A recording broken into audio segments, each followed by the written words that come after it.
title. Okay. And once start, I will start the presentation, okay? It's already live on Facebook now. Somebody can check the page.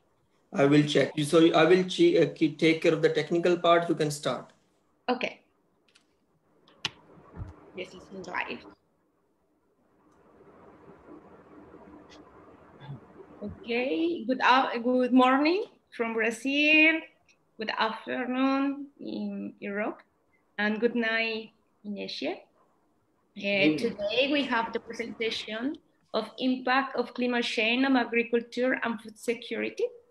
And our guest called Mahmoud Hassan, who is plant nutritional biologist and is an agriculturalist with a research focus on plant nutrition and currently working as plant nutritional biologist in College of Resources and Environmental Science, China Agricultural University in Beijing.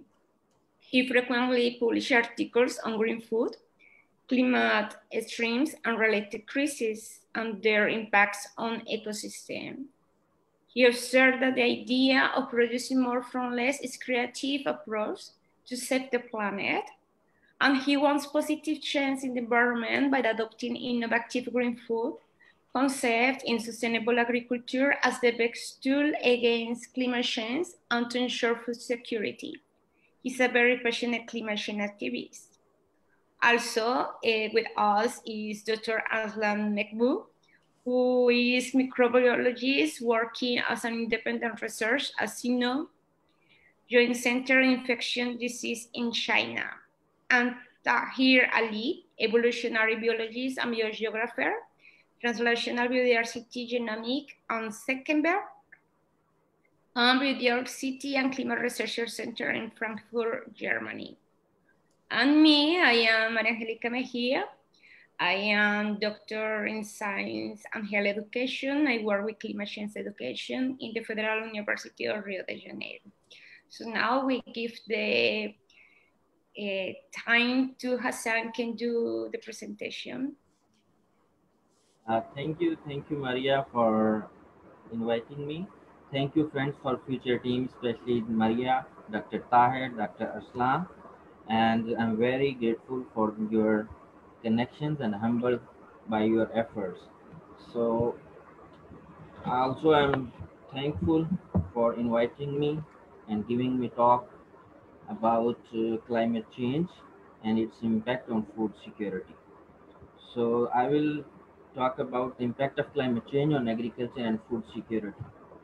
First of all, I will discuss about the agriculture in Asia. You know, Asia, especially South Asia, is an agrarian society where majority of the population depends on agriculture. And in Asia, rural poverty is higher than urban poverty, and that reflects their dependency on natural resources like climate and other factors affect their livelihood very crucially. If we see the agriculture share in GDP, we see that agriculture has only 3% share in GDP globally. But this share is very small, but it provides 30% jobs to the people of the world. That is a big 30% is a big number, I think so. So in closer view, when we see this map, you will see three things. One, about the China, that is developing countries. Among the developing countries and top agricultural country, their output from agriculture is worth $952 billion, and it gives employment to the 30% of the Chinese population. So second largest country in the Asia is India, that provides output of almost $381 billion and provides 40% employment to the people of the India. The third one is Indonesia with worth $135 billion output of agriculture and also provide almost 30% employment to the people of Indonesia. Now we come to our country, that is Pakistan. It provides $71 billion output from the agriculture, and it, Pakistan is an agricultural country, so it gives chance to the people almost 38% as a employer in agriculture sector. So agriculture sector is a very important sector in the development of economy of any country. So I will start from the Pakistan. Pakistan is an agricultural country. It has 18.5% of GDP in Pakistan, in country's GDP share. So it provides 38.5% employment to national labor force. Current GDP of Pakistan is almost $305 billion. If we see the major contribution of major crops is 25.6% from agriculture sectors, and major crops like rice, wheat, cotton, sugar canes, and other crops, that is 5.4% in GDP. The main and major part of the agriculture is climate. Climate change poses a serious challenge to Pakistan agriculture and threaten country's water availability and food security. I will give example of climate change. I will consider high temperature here. If 1 to 3 degree temperature rises, it will cause yield reduction and inflation in any country. So climate change directly or indirectly affect the economic growth as well as agriculture production in any country. So I will discuss here 5 major crops of Pakistan, especially not only Pakistan, also Asia, but I will discuss only uh, their their share in agriculture. Wheat. Wheat is major staple food. It provides 1.6% share in GDP and 8.9% in share in agriculture value addition. Last year in 2018-19, wheat showed minimal increase with 0.6% over last year. The area under cultivation also decreased by 0.6%. Why area increase and area decrease but production increase? There are many factors, but the important factor is improved varieties and specific or optimum climatic condition at the time of grain filling stage in wheat especially. The next second one is rice. So rice is second staple food. It has 0.6% share in GDP of Pakistan, 3% in value addition of agriculture. Last year in 2018 and 19, its production decreased 3.3% over last year, and also crop area decreased by 3.1%. Why crop production and crop area decreased? Because dry weather and shortage of water was the main problem in this area, because rice is water loving plant, but we know in Pakistan water is going towards drought conditions. Third one is the major. It is major and important cereal crop in Asia and also in Pakistan. It has 2.6% to the value addition in agriculture, also 0.5% to the GDP of Pakistan. If we see its production increase in 2018 as compared to the last year, 5%. Why its production increased? There are 3 reasons. One, farmers shifted from cotton and sugar cane due to many reasons I will discuss later. And second one is the availability of improved seeds, and also the rate of the crops, the better economic returns of the crop. So the fourth important crop in Pakistan is cotton. It's lifeline of economy of Pakistan. It provides 0.8% share in GDP, contribute 4.5% agriculture value addition. Its production decreased in 2018 and 19 as compared to the last year, almost 17%. It is a huge reduction in production. Why? because cotton faced many challenges in Pakistan. One of the more important challenges competing crop is especially sugarcane. Me and Arslan are from the sugarcane area. We know better the story that people are loving to grow more sugarcane as compared to cotton because sugarcane is uh, fa- uh, favorable environment for sugarcane is hot and humid, but for cotton it's hot and dry. So it's different weather requirements. So unfavorable international prices also is the reason for crop reduction. Unfavorable favorable weather that includes flooding, high temperature sometime at different growth stages, and with the high temperature, extremes of heat stress, pest and insect attack increased in Pakistan. So people shifted from cotton to the sugarcane. But unfortunately, when we talk about sugarcane, no doubt it is also valuable cash crop, but its production was also decreased last year. That was 19.4%, and its area also decreased with 17%. The main reason for this was water shortage. In this area, we have shortage of water, so droughts and many barren lands due to water scarcity.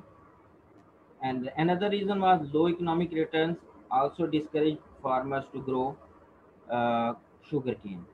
Another is disposal problem of cane and payment difficulties from the factories, sugar industries. Now I will talk about, we have talked about the agriculture and major crops in Pakistan and what are the challenges they are facing. So I will discuss about how these challenges we can compete and how we can secure food production in coming future. So first of all, I will describe what is food security. Food security means that all the people at all times have physical and economic access to sufficient food to meet their dietary needs for a particular and healthy life. According to World Bank projections, in 2020, more than 2 billion people will be displaced due to unavailability of food. Previously, food security was based on three pillars, that were availability, access, utilization. Recently, from Food and Agriculture Organization added one more pillar in this one, that is stability. They argued about the stability is important because we need stability in availability, stability in excess of food, and we need stability in utilization. And also, we know that stability also looks at the resilience of the community, food supply, and the effects of weather condition, political instability, and also economic factors. So seasonal hunger is the symbolic, or how to say it, symptom of instability. So we have to focus on food security. In this figure, you can see if we want food security, we have to move from food insecurity to food security. There are series of steps we have to follow, then we can get food security. The main point when we talk about food security, why would we care about food security? We care because of our families, our children, our communities, our environment. We care about our economy, our health, because we know malnutrition is a major problem in the world. Food security remained a key challenge due to high population growth, rapid urbanization, lower purchasing rates, also erratic food production. I have discussed major challenges in food production. So high prevalence of food insecurity may be associated with malnutrition of women and children all over the world. So we have to focus on food security. Now I will go to the next step, how impacts of global food demand on environment and food security. We know population is increasing day by day, and this population is creating a huge pressure on our environment, on our planet. If we see in 2000, population was 7 billion, but in 2050, it's estimated the population will increase up to 9 billion to 10 billion. So 60% food demand is increasing to feed the extra 2 billion people of the world with less 40% less water availability, because in 2050 we have less water availability. We have proof from Pakistan that we have a shortage of water, and we are growing, we are shifting from one cropping scheme to another cropping scheme due to low water availability. So if we consider 9 billion people, we need 1 gigaton of cereals to feed these 9 billion population, and also 200 million ton of meat, which can damage the environment because it's a huge amount of production we need to feed the people. So it will impact on environment by increasing 87% of greenhouse gas emission, and also with this 67% more water required, and also it needs 67.5% more agricultural land, and also we need to increase our yield almost 54% more nitrogen in 2050. And if we go for phosphorus, we need almost 51.5% more phosphorus in 2050. So it is a huge challenge for sustainability of humanity on the planet. From all this, we have discussed many things, but we have, or you people think, why? Can the existing food system of Pakistan meet the challenge of increasing food production and improving the environment over the next 50 years? The answer, most of the people have answered from Pakistan that no. So what changes we need to our current production system? So I think I have some suggestions that I will discuss later, that changes are needed to Pakistan consumption patterns, production practices, and supply structure, as well as we need to address waste and education. I will discuss here only waste management and supply structure chain, or high supply chain structures, because we can, for more production we need more resources. I have discussed in the previous slide that we need this much of resources like water, agricultural land, nitrogen, and phosphorus. So we cannot go for more, how to say, high input, high yield. We cannot go to this side. So we have to see on other side. That is, we need to reduce our wastage or food losses. We have to apply, or we have to focus on the zero waste policy. So recently we have published in Frontiers that food losses from field to plate. If you see, it's very clear figure that when we harvest a crop from the field and then it reaches to your plate, we have already almost 40% lost in different processes. I have divided, when I wrote this one, I have divided in two sections. You see, in developing countries, food losses occur at processing level. You see, processing level. In processing, there is poor drying, poor packing, poor storage, poor cutting and washing of the packing, and also transport. And this section in developing countries almost exits or emit maximum greenhouse gases. If we control in our countries like Pakistan, if we control this processing section, we can reduce almost 60% of greenhouse gases. That is a how to successful for plant safety. If we reduce, so how we can reduce? We have to follow innovative green technologies.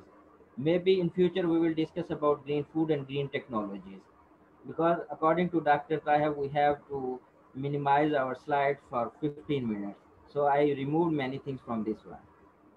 If we talk about the developed countries, whose food wastage occur at retailer to consumer section. I will give example of USA. In USA, from retailer to consumer, vegetable, fresh vegetable losses occur almost 30%. Only this, yeah, from retailer to consumer, 30% food loss. If we talk about meat, 40% meat loss occur at retailer to consumer in developed countries. If we reduce these losses, we can feed our increasing population, because one study from World Bank, it suggested that 30% of wasted food is enough to feed the population of world between 2010 and 2050. So we can say that 1/3 population can be fed by this wasted food, because we have major challenge of uneaten food. If we reduce our food losses from our plate, we can feed more people in the world. So from this PPT or from this discussion, I have a point that reducing waste is much cheaper than increasing production. So I will go towards the closing of this talk, that with some recommendation from different agencies or different sectors, that agriculture is not stable sector, because in rural areas transformation is very slow. So we need innovative technologies, agriculture diversification, agriculture support services, and many more things. More research and development are required.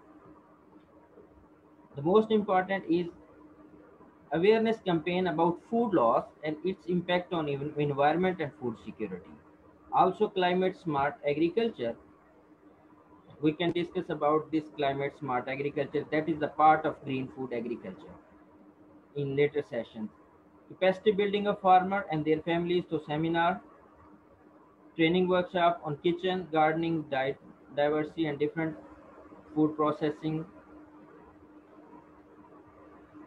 Most important, and hope so Dr. Tahir liked this line, hope so, teaching kids about agriculture is more important than ever. Educate the kids about green actions. What are green actions? When we will talk about green food, the major point is green actions. Green actions are, you are not producing more, you are just already produced, you are saving that one. So save energy, prevent waste, and protect the earth. That's all. Thank you.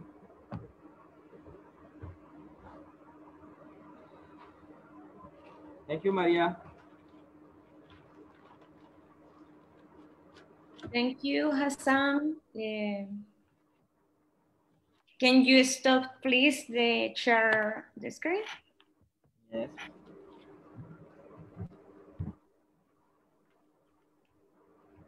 Stop sharing.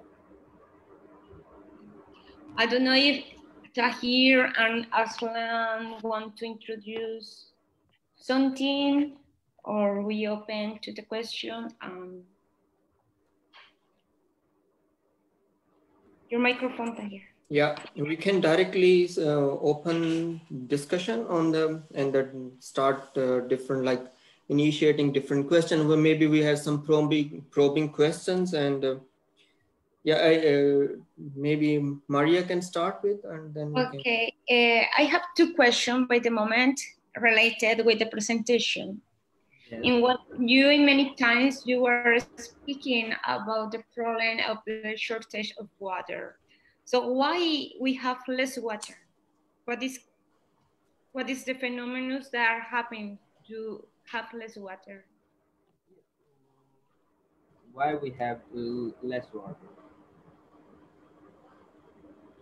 One thing, we are getting water from the soil or land, but we are not giving pure water, or how to say safe water, to the land. We are using, and it is going to the, how to say, sea. That is not, we cannot use in agriculture. So we are using, but not we are recycling.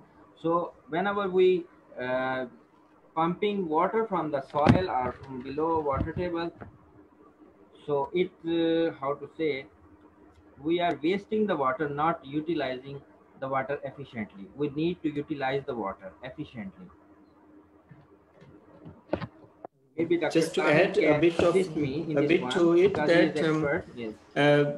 The problem is, like, of course, we have water. We see that there are floods around. There are also floods at the moment in Pakistan, in India, and other parts. So we have water when we don't need it, and we don't have water when we need it. So this is this is the point. one issue. And especially in the countries where we irrigate fields with the canals, like not the rainwater, but we store this water, comes in the rivers and the channels and the canals. And the problem is we don't have storage facilities. We don't really conserve or save water. So main issues also societal issue. We all are responsible to save water. We think only government will save water, make a dam for us, and then give water to us. Like here, what we see, every household in Germany saves rainwater in their underground storage facilities, and then they use that same water in next months when there is a less rain. They use it in their gardens or the vegetable they're growing. So the problem is, so another thing that Hassan just rightly mentioned, that we are pumping water out of the ground, but we're not giving water because there are less rains. So water is not going down. So water table, what we call water level, is getting low. So earlier we were taking water maybe from 100 meter down, and then we have to go 200 meter down to get water out. So what in Africa they're doing, when there is a rain, they dig holes. So the water stores in those holes and goes deep in the soil so that water level can raise. So I think these were some of the points I had in my mind. Yes, one more point I want to add, that in my area we have waterlogged areas. Excessive water is there, but we can't use that, poor quality water. So that is the point. We have water, but not good quality water. So we have to save our good quality water for crop production. Especially so if we don't have good quality water, we say it is water shortage. Okay, thank you. How climate change affects food security in the diverse continents? You spoke about Pakistan, but maybe we have people who are listening from different countries. So it can be good you explain a little. For example, you are in China, Tahir is in Germany. So how climate change is affecting the food security? You know, climate has many factors. So I will discuss few in 1 or 2 words. You see, drought. 70% of total world's land is under drought condition. One factor. Second is flood. 12% of world land is under flood. So you can say imbalance of the resources. Second is, in many countries, cyclones occurs that damage the crop. Cyclone occurs almost in 8% land of the world. Second, frost. Especially in my country, in northern areas, frost occur that can damage different crops. Same heat waves. In our Pakistan, in many other countries, especially in China, I visited many provinces of China, we saw that heat waves destroy the whole crops. So climate is directly or indirectly affect the crop production. And if we don't have enough crops, then we don't have enough food. So I think so. Climate is the important factor that we have to discuss in terms of food security. Can I add a bit to it? Yes. I'm not there in Pakistan from last few years, but what I see here particularly, there has never been a time span of about more than 2 weeks in Germany when it was not raining in summer. But from last few weeks, so few years, there sometimes we even have 4 weeks when there is no rain. When there's no rain, no water, trees and the plants get under stress. When they are in stress, there are more pathogen attacks. And when there are more pathogen attacks, of course, everything affects then the productivity and plant health and stuff like this. And secondly, what we see in Europe, especially because Europe, especially Central Europe, does not produce food. So they get all from Southern Europe, Brazil, they get from China, I think not coming from China, but mostly in Italy, Spain. So these are the agriculture producing countries. And these are the countries which are hit by heat waves every year. These are hit by the drought. And So the general level of temperature is increasing, pathogen attacks is increasing, new pathogen pandemics on the crops are appearing. So this whole thing, basically, what I also highly disagree, we have to shorten our supply chains. So what globalization brought new thing in, basically long supply chain. So my food is coming from Brazil, my food is coming from Spain. And whenever there is some problem, because what I am causing here, I'm sitting here in Germany and my carbon footprint is in Brazil, because people are cutting the trees, they're planting more crops, they're planting, maybe you guys heard of, there's a boom of avocado in Europe. Everyone want to eat avocado fruit, and this all is produced in Brazil. They're cutting trees, they're growing avocado. This is some special fruit that is rich in protein and fats. And so what I feel like there should be localization of the food, localization of crops and stuff, so that we can shorten supply chains, we can control our carbon footprint, and we can also, everyone has to contribute it to somehow. Maybe Arsalan should speak a bit on this issue with this virus and bacteria stuff.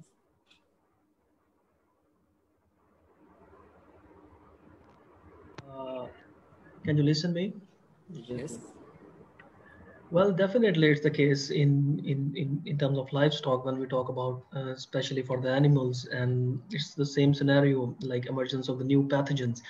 It's all due to the climate change, the increasing temperature, the habitat destruction, and everything is going to happen. And due to this damaging climate, emergence of new pathogens is a very big issue for the livestock sector in Pakistan, or actually talking about in the whole world. Recently, you have seen the emergence of coronavirus. It's all due to some of the habitat destruction of the bats, that are the fruit bats that are the natural source or natural reservoir of the coronaviruses, and they cause a lot of damage to the human population. Similarly, in the past years, similar outbreaks of the coronaviruses have been reported in China and other parts of the world as well. There are a lot of examples. If we talk about the viruses, we have West Nile fever, we have Congo hemorrhagic fever. They are particularly originated from all the places in Africa and some other parts of the Asia. And they are all due to the habitat destruction and the climate changes that we are facing for the last 2 to 3 centuries, I must say that. And definitely it's the case in the animal sector as well. And we are facing billions and billions of dollars. We are facing a losses of billions of dollars every year due to this habitat destruction and climate change activities. So in general, I would definitely agree with Hassan and Tahir that yes, due to these issues, this very key issue of climate change, we are facing in the sector of food safety, food security, and also we are facing a lot of issues in the livestock sector, in the animal sector, in the poultry sector, and also fish sector also. So I would generally agree with Tahir. Like Tahir and Hassan. Hassan had a very excellent presentation, and I have only one question to Hassan. That it was an excellent slide. I will just appreciate your efforts. Like you really did a great contribution in this way. Talking about the food losses, I'm particularly interested to know about the post-harvest losses, the damage. It's a huge damage. I mean, I was unaware of the fact that up to 40%, like you have already mentioned, that up to 40% of the losses have been due to these processing events. So I am a little interested to know that how we can minimize if it's in the ideal situation, like we are talking about US or in the growing, the grown economies. I know it's really very convincing to have this kind of ideal situation, but talking about the third world countries like Pakistan and like some other developing nations, how we can minimize this. I'm just really interested to know, and please put some light on it, Hassan. Thank you for compliments also. Food waste, when food losses and food waste, it's a broader term which include food losses, food waste due to human error, human activities, as well as pest and climate change. also, when I discuss food losses in this sector, I said we should improve our processing.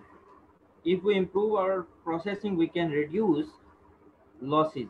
Ultimately, we have fresh foods available for our plate. So if we improve processing, one point, it will ultimately reduce greenhouse gas emissions, which will directly save our planet. Because I said 67% we can improve or we can reduce greenhouse gas emission. So one point. Second is I said pest attack. I said from harvest to plate we have 40% losses. So in field we can reduce our pest attack. Also in storage we can improve storage by and also from saving from pests we can improve. The main point is processing. In processing many sections. So if we improve our processing we can reduce food losses. And also if we give awareness campaign to the farmer about climate change. Here I will request our respectable Dr. Anjum Ali Buttar. He is expert and agriculture director general of agriculture at SAM. We want his views about this issue. Hope so he will guide in a better way. Please, sir. Dr. Anjum, please. This is indeed a very good information and a valuable presentation I have seen, starting from the issuing, raising the issue, and then building the story, and then wind up. I think you have covered it very well. The climate change is basically dictating Pakistan agriculture. The way the climate change is thinking, changing the landscape, are the frame of agriculture. We are receiving rains when needed, not needed, and we are receiving no rains when required. Actually, we have the problem of climate shift. This is not a climate change simply, this is a climate shift. We have the traditional monsoon, and this monsoon has been converged from 3 months to 1.5 months. And likewise, the temperature has been increased, and the temperature and the gradually rise in temperature and temperature remain the same from the July, August, and September is another problem. You have seen last year that the corn has not cut its seeds, rice has abortion problems, and massive onslaught of whiteflies on cotton. And last to last year, we have seen the heavy rains at the time of harvesting. And the crop, which was initially expected to harvest about 19.4 million ton and reached at 18.3. The gram is the actual example of climate change in Pakistan, because gram crop is a rain-fed crop. When we are receiving good rains, we have good crop. And we are receiving no good rains, no good crop. And another example of climate change is the receipt of rain in the month of November in Potwar Plateau.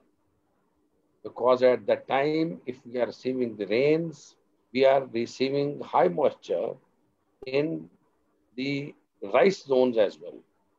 In rice zone, when we are receiving high moisture, it delayed the harvesting of rice. And delay in harvesting of rice means the delay in wheat sowing. And likewise, last year, in many districts of the rice growing areas, farmers were unable to plant wheat. These are basically the challenges. Now the farmers are doing according to the climate change. This is also to know to this August House that in this Faisalabad division and in Sahiwal division, the farmers shifted from rye cotton to the corn crop, and into the deep southern districts.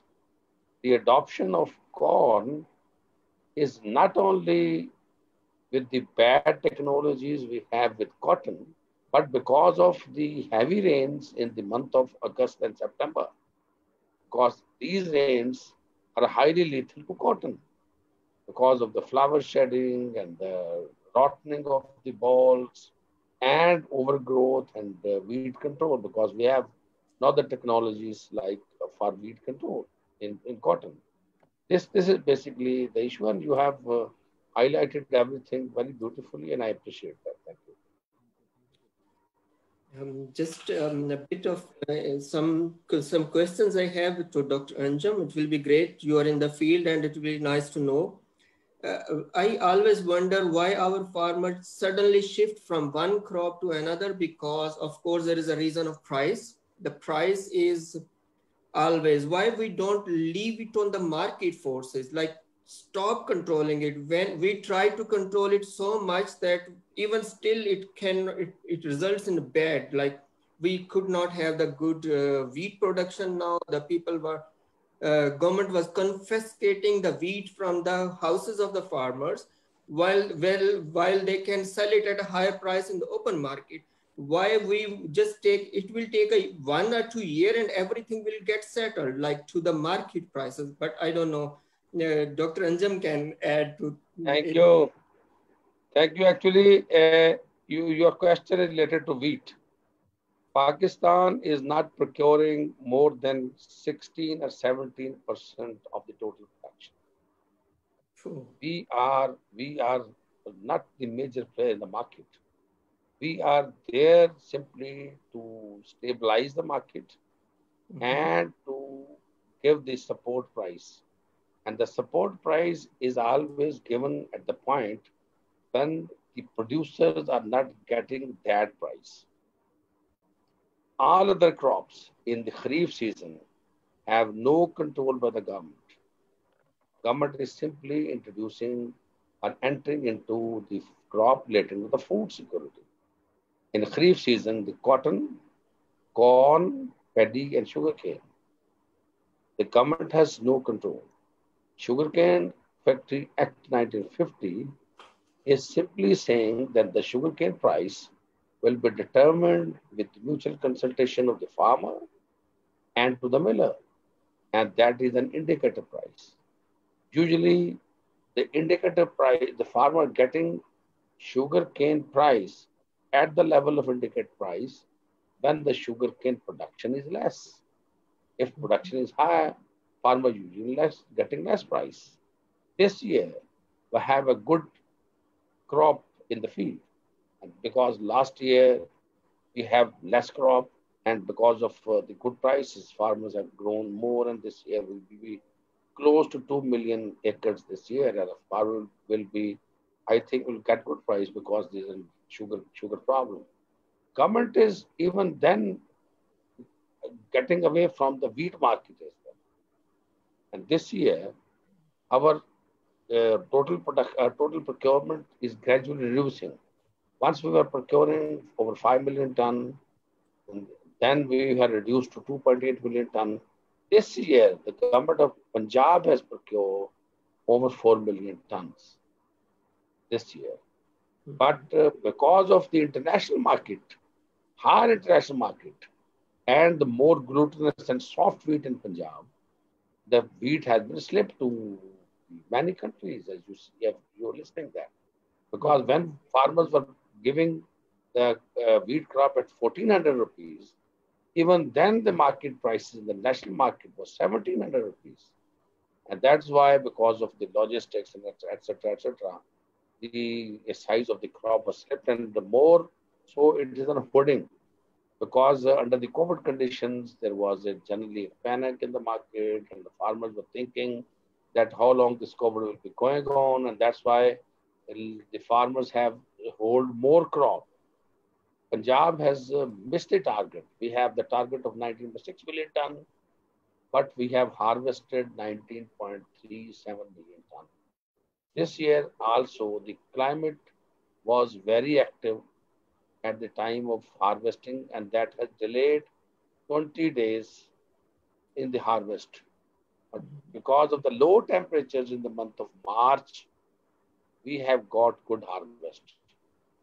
Otherwise, this year, the less offtake in the phosphatic fertilizers, less weed control, and less attention of the farmers toward wheat crop.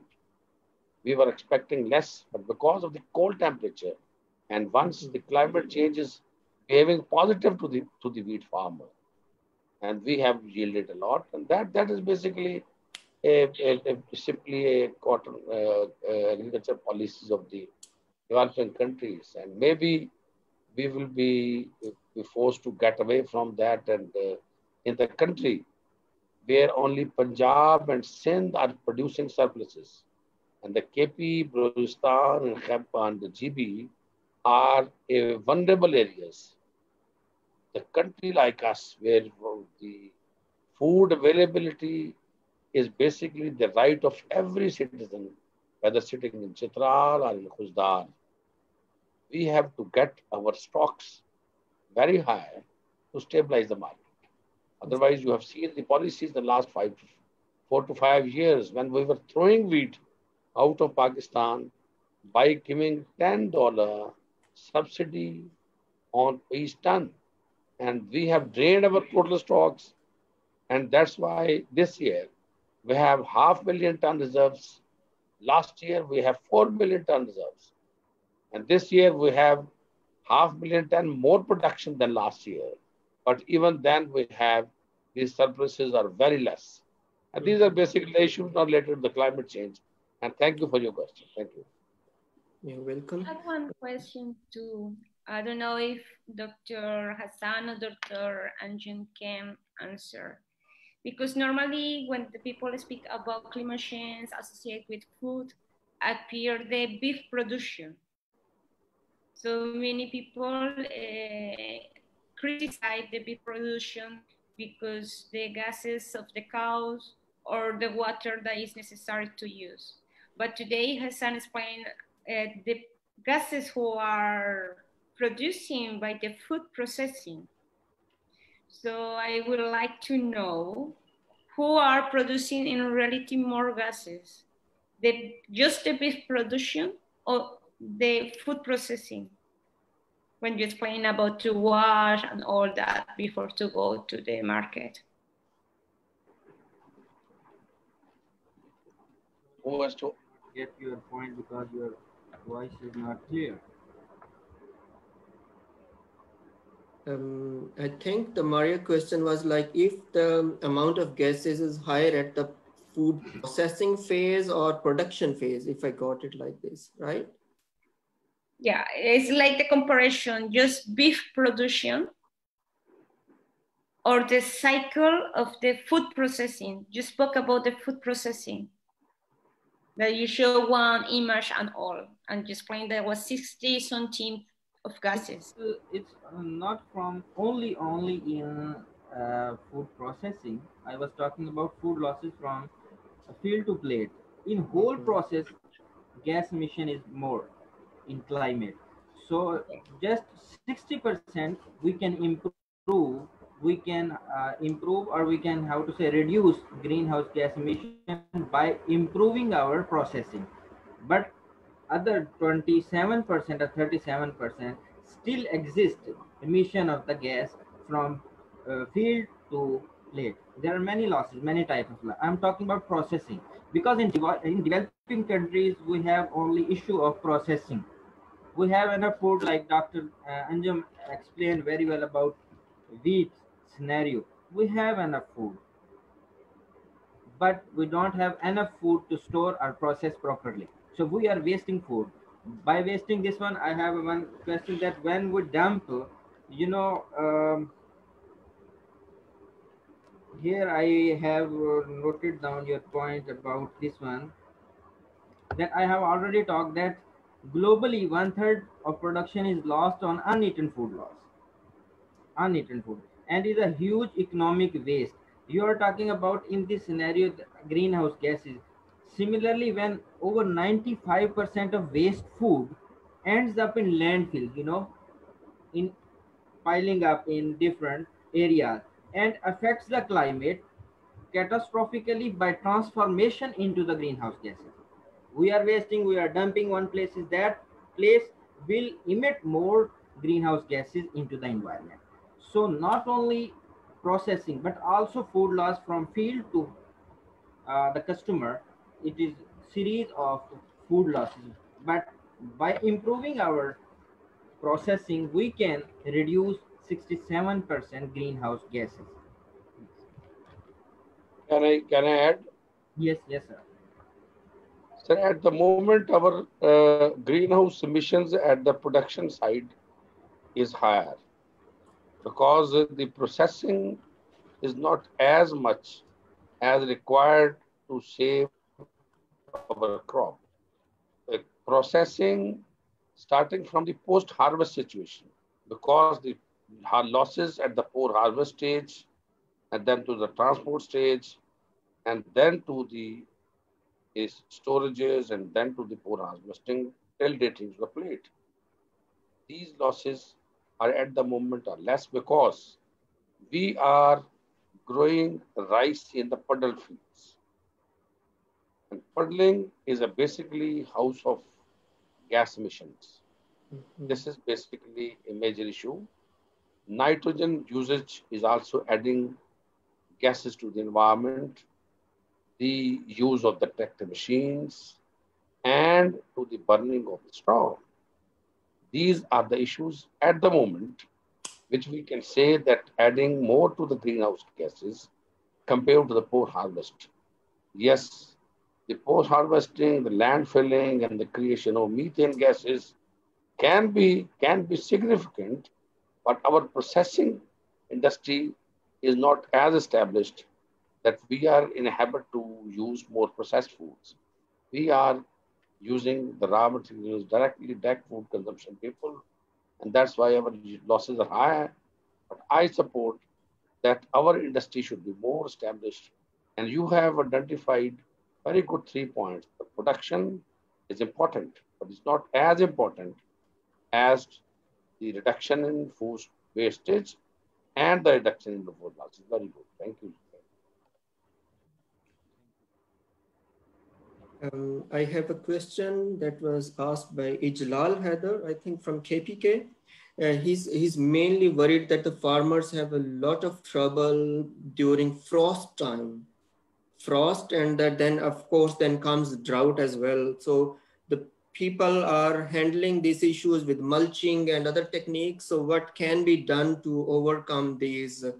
So there can we have some more drought or frost resistant varieties, or some other suggestions you can tell to the farmers in those areas?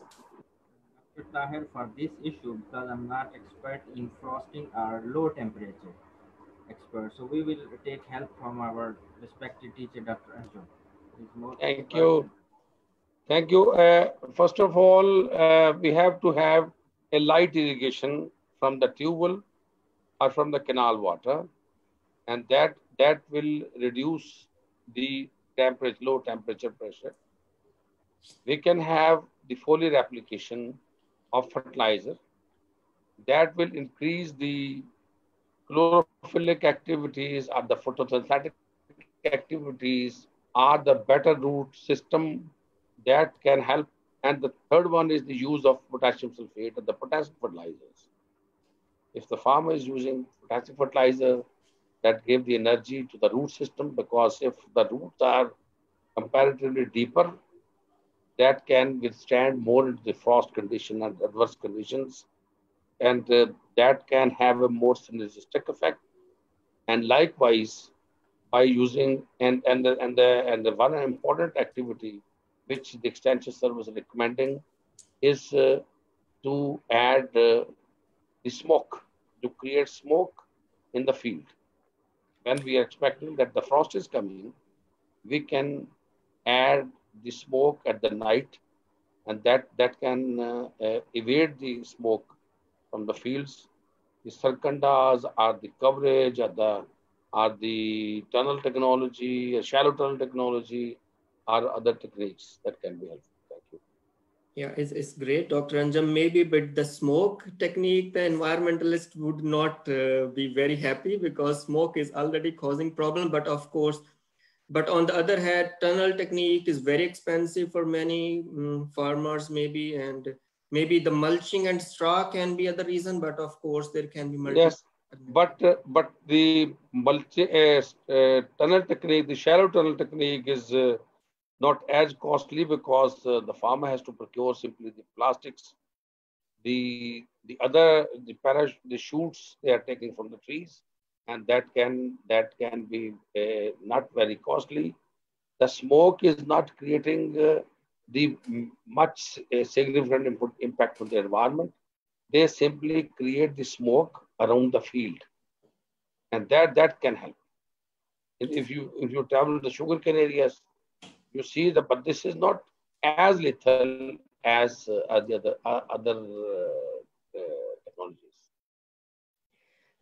Here actually I also see sometime when we go in the fields around here, the people make like deep furrows, and then they grow whatever like small crops, maybe vegetables or stuff, and then they cover the furrow with the plastic bag. So there you don't need any support for the high raised support like as we make in tunnels in Pakistan. It's so famous in strawberries and other small vegetables they grow here. They always make a deep like furrow and then cover it with the plastic bag or something. But sir, this is more costly than creating the ridges. This is more costly because creating the ridge underneath require the ripping the soil and then preparing the soil and then creation is more costly. Thank you. Other question, you are speaking about the agriculture side. Now the question is how people from the cities can be prepared for a risk about food security. Question how the people from the city, I repeat, how the people from the city can be prepared in the case they have one risk about the food security. Cities. How the this people, is to me? Yes, yeah. Dr. Anjum or Dr. Hassan. Thank you. Actually, this is a more important issue for the cities. We have this year the COVID problem, and that was addressed through the availability of the food in every nook and corner of the city, so that the farmer, so the consumer can procure food into their very close buys. The second, we are identifying the poorest of the poor, and poorest of the poor can be identified through various schemes, and the government of Punjab is also working on it to address to the poorest of poor by registering them and by giving them some specific cards like the Aadhaar cards or the unique ID numbers and are the ration cards, and to address them. Otherwise, the utility store corporation, the cooperative stores, expansions, or the cheap stores are regulating the marketings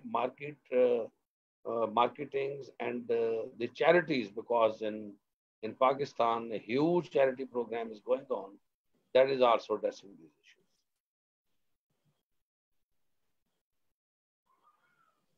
I would like to explain one case in Colombia. I don't know how are in Pakistan, for example, with coronavirus.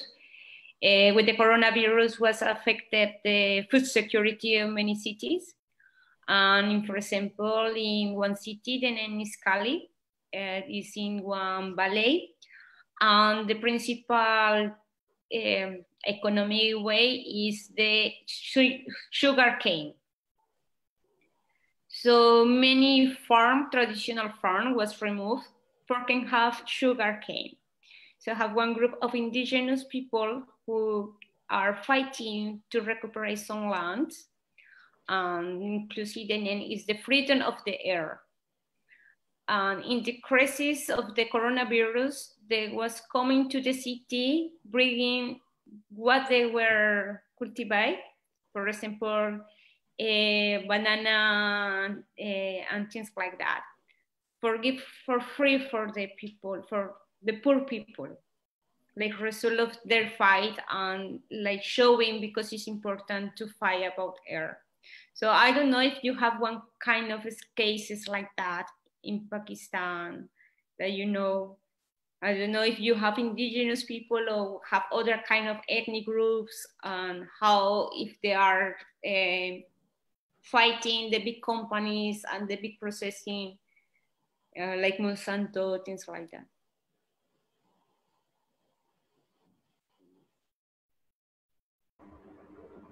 I will request to Dr. Arslan about this one. You know, we have a donation system in our country, especially in COVID-19 case. So please elaborate this one. Dr. Arslan.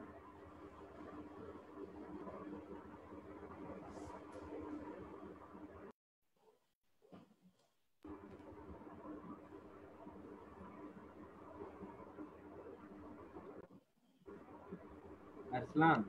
Dr. Arslan.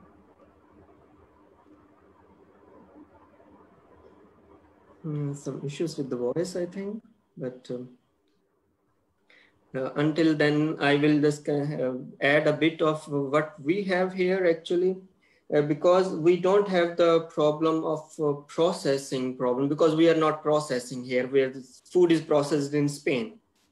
So it comes here, but there's a 2 week, Friday, Germany has 2 holidays, like Saturday and Sunday.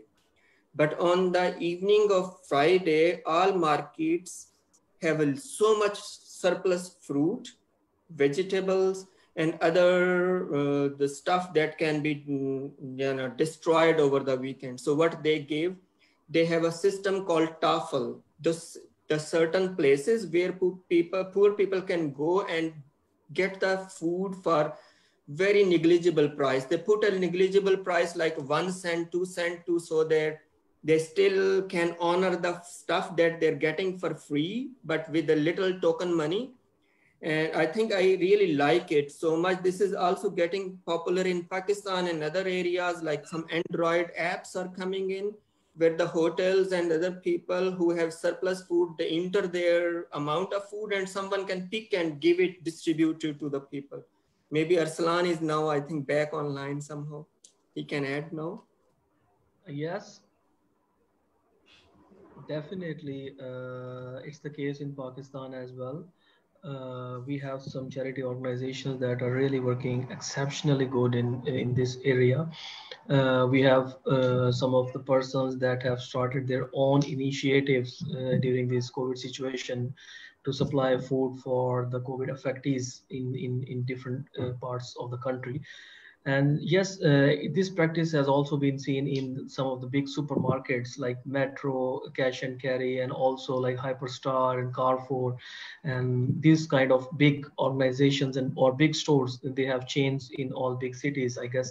They also provided the food stuff, and plenty of food stuff was available during this situation.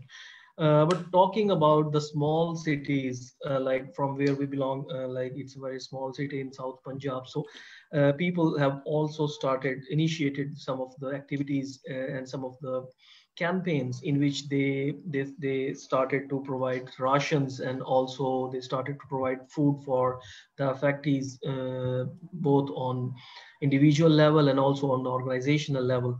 I myself also started a small initiative with my pocket money, and I tried to provide some of the rations to the needy families during this COVID situation as well. And yes, collectively, some of the people, they have done some great work. And talking about today's presentation, I must appreciate Hassan's brilliance and his exceptional efforts for today's session. I was really moved to see his slides, especially he acknowledged his own work. That's really exceptional from his papers. And I have only one question from the recommendation session in the last slide. He talked about rural transformation, R&D, agriculture, smart agriculture, capacity building, all that stuff. It's really exceptional. But I want to ask that how the conventional farmer, you know, in Pakistan, and talking about some South Asian countries, how the conventional farmer is really interested to get some access in the smart agriculture technology. I am just like, I wonder how this smart agriculture, you mentioned smart agriculture and all that stuff. So I am just curious to know that how a traditional farmer is willing to adopt this smart agriculture technology. Mr. Hassan will elaborate that. Very interesting question. Okay, I will add something, but we will get to the point of view of our respected Dr. Anjum, because he is an expert in extension work. It's related to extension. So I think, you know, in our area, local area, when we see it's a progressive farmer, people follow that progressive farmer to adopt whatever they have. They try to produce more by adopting technologies which is adopted by progressive farmer. So he want to improve himself, whatever he has, in term of money, in term of resources. If we if government, in this point Dr. Anjum will guide us, if government will help them, they will definitely, they will move toward the smart agriculture. So please sir, Dr. Anjum, please sir.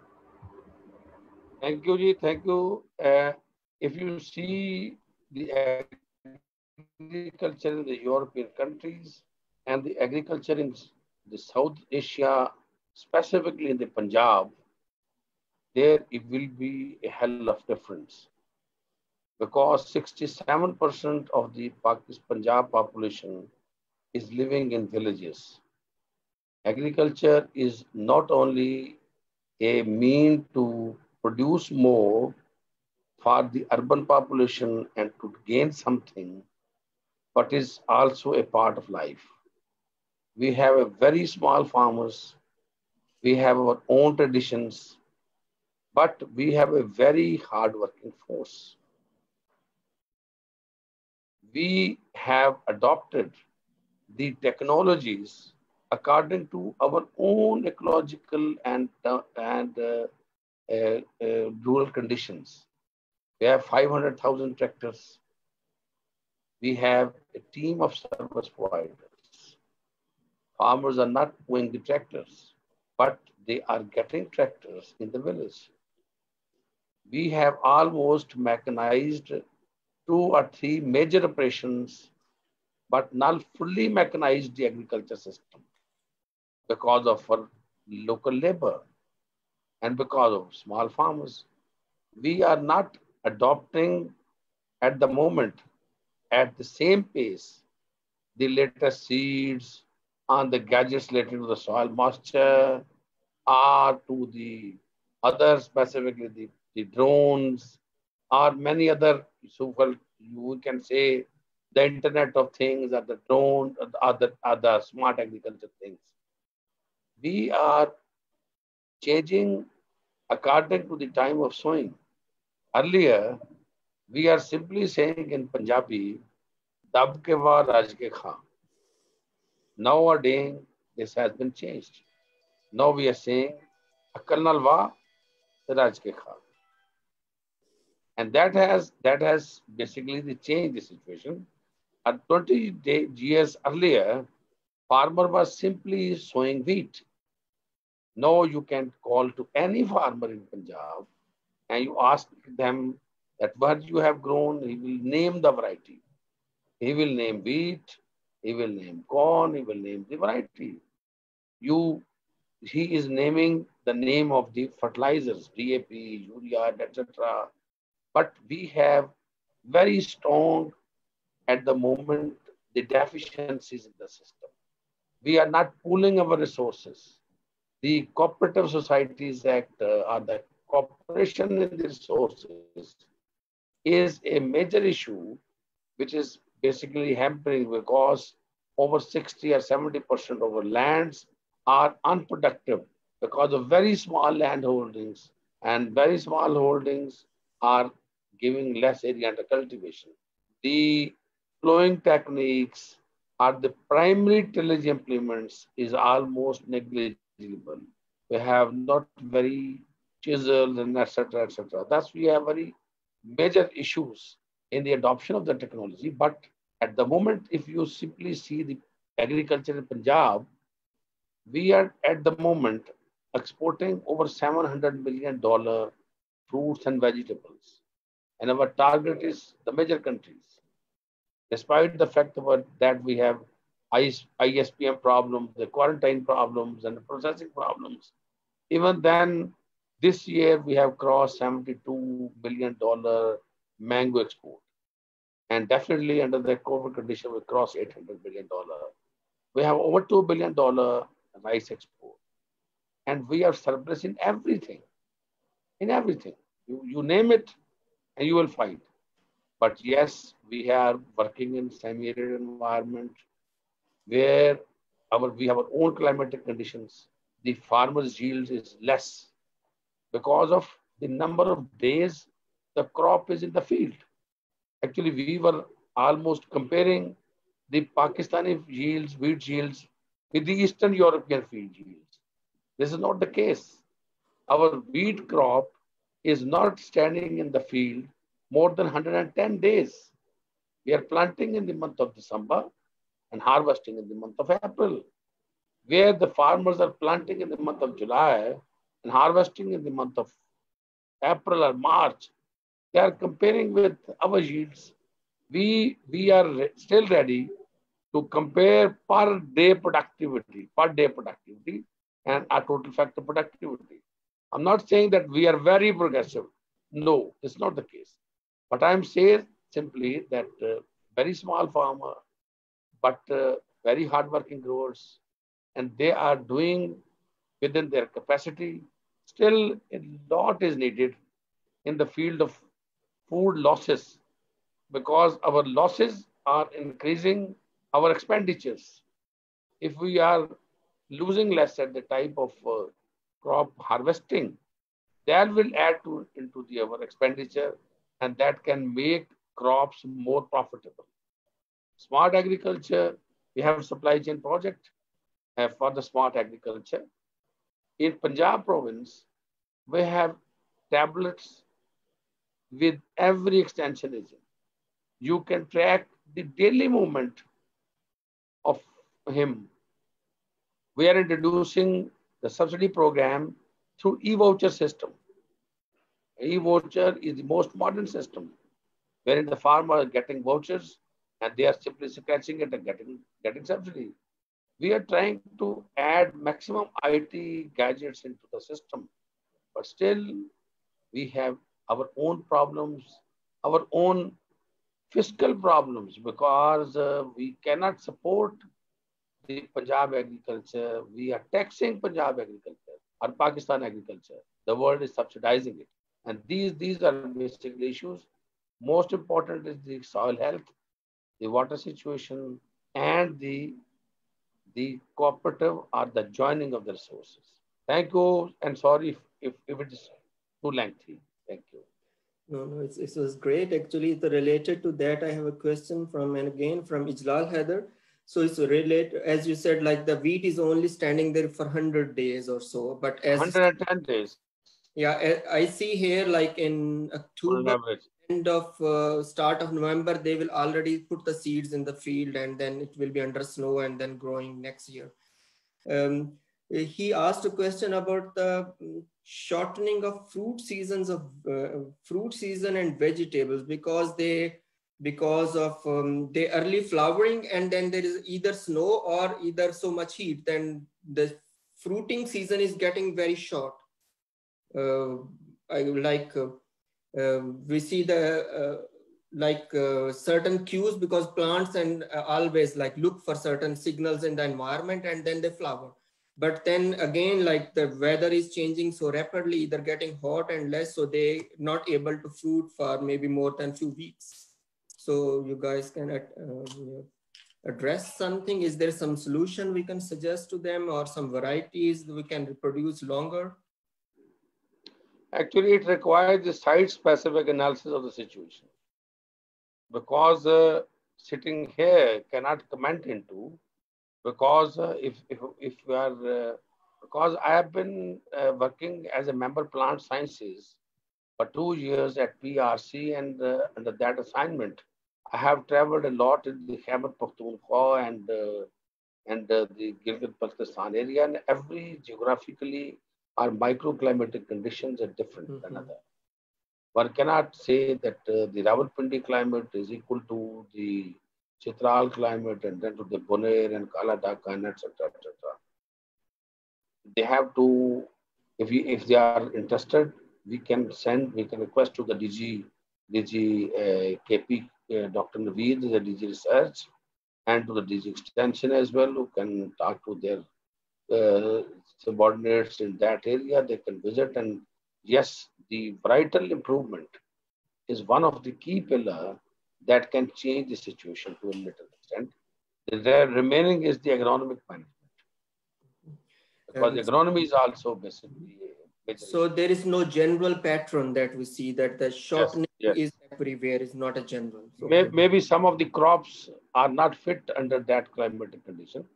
We have to change from the apricot, because apricot or the peach is a major fruit.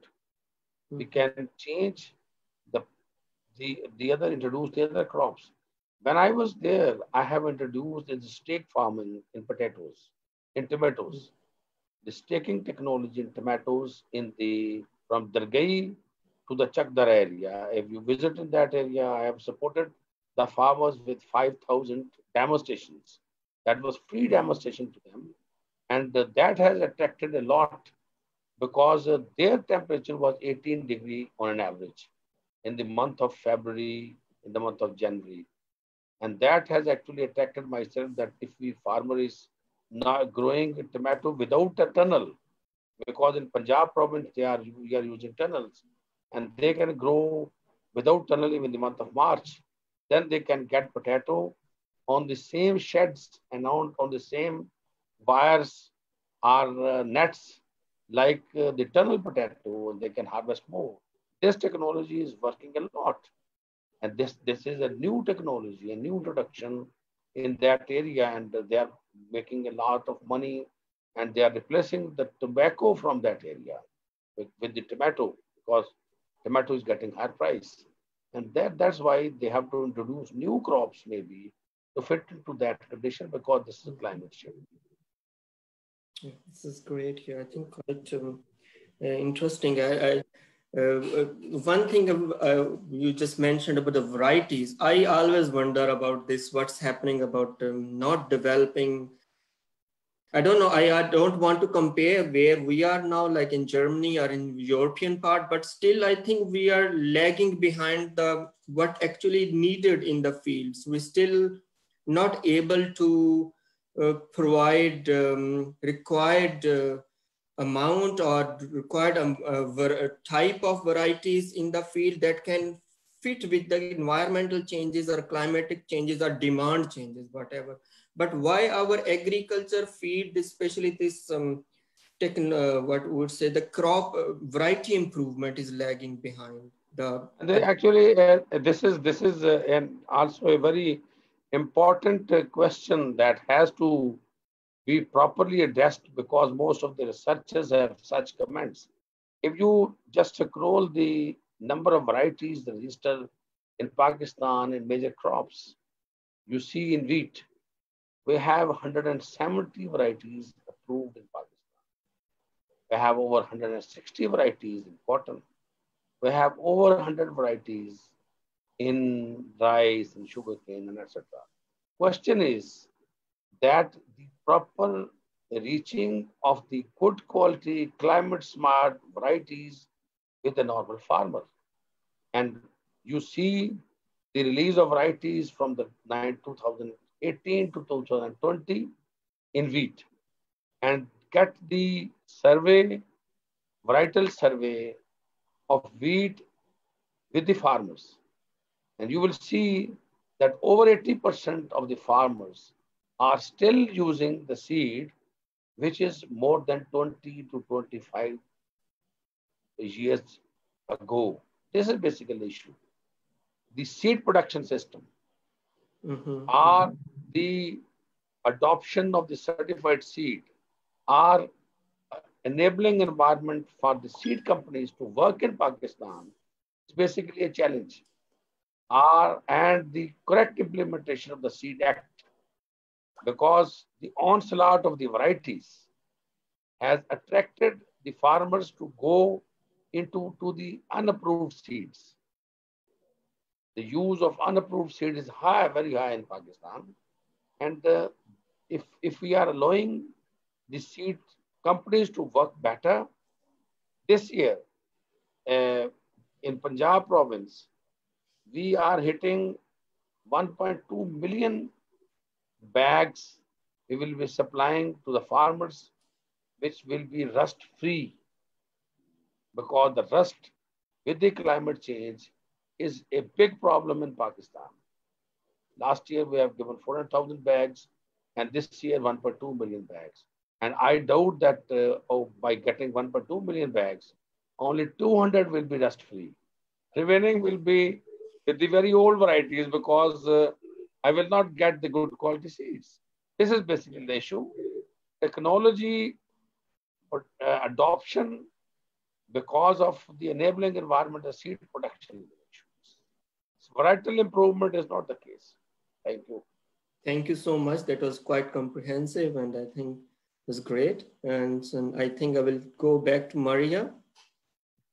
Yes, thank you for your answers. To finalize, we have one question that is more for what can do the normal people in our everyday life for contribute for food security and against climate change?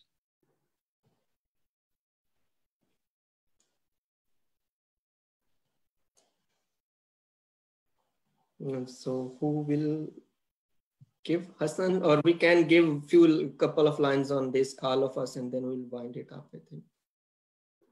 I am not understanding this question. The question was like how every household or a common person can contribute to the food security other than farmers or the processing people, or so what I can do to contribute. Actually, that has been addressed by the Hassan in a detail in the second and last recommendation, because three-pronged strategy, the last two will work at the consumer level.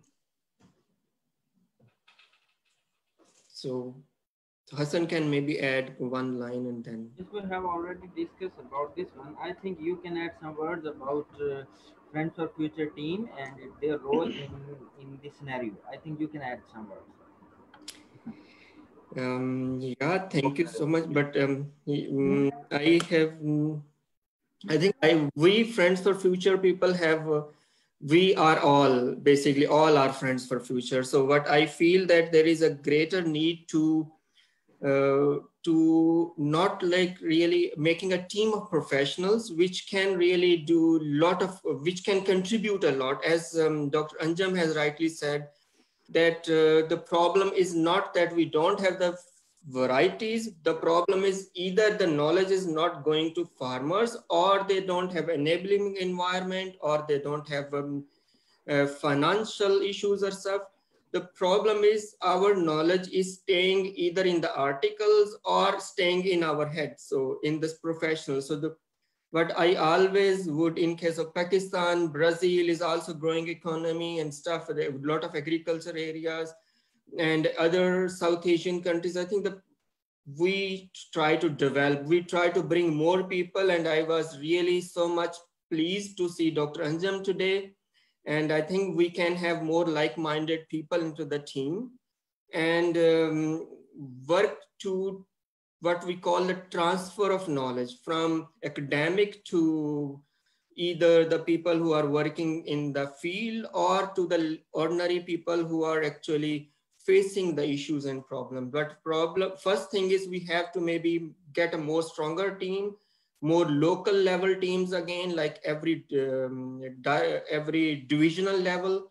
And we can do a lot, like as Dr. Anjum said, he was there in KPK for a lot of areas. So because one person cannot address the whole microclimatic variation. So one has to have a local solution. So for that, I think I would really again invite everyone who can support, who can come forward and join us, or make a local group or local team somewhere in Pakistan, in other countries, and start disseminating the knowledge and the help he can provide to the people to get over these difficulties.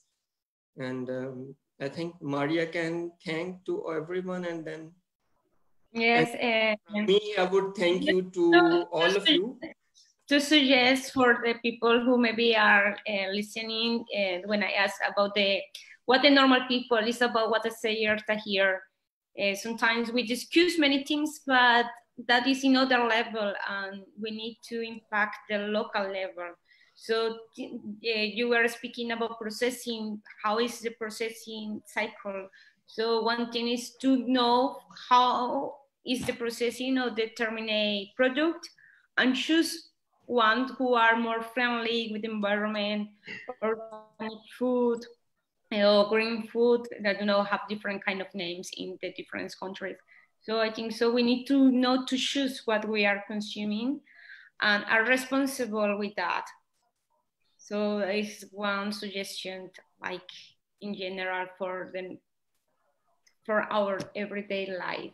So thank you, Dr. Hassan, for your time and your exposition. Thank Dr. Anjum for participate and increase the conversation and this discussion with your knowledge. Thank you, Aslan and Tahir, to organize this section. And we hope to see one new webinar of Friends for Future. Welcome. Thank you so much. And thank you to all the participants. Special thanks Dr. Tahir, Dr. Aslan, and Dr. Maria. A special thanks to our teacher, Dr. Anjum. Thank you. Thank you. God bless. Thank you so much, Dr. Anjum, for blessing us with such an exceptional views and thoughts. And I'm really grateful to you for your time and for your valuable discussion. It was really remarkable. And absolutely, I am really grateful to Dr. Mahmoud Al-Hassan for such an incredible presentation, such a concise and comprehensive discussion that we have got today in today's session. And I really hope to collaborate with you guys in the future as well, and looking forward to have you in the next webinar in this series of webinar sessions. Thank you so much for your time and consideration. Again, I'm really thankful to Tahir and obviously Maria for your collaborative efforts with us. Thank you so much. Thank you. Thank you. Bye.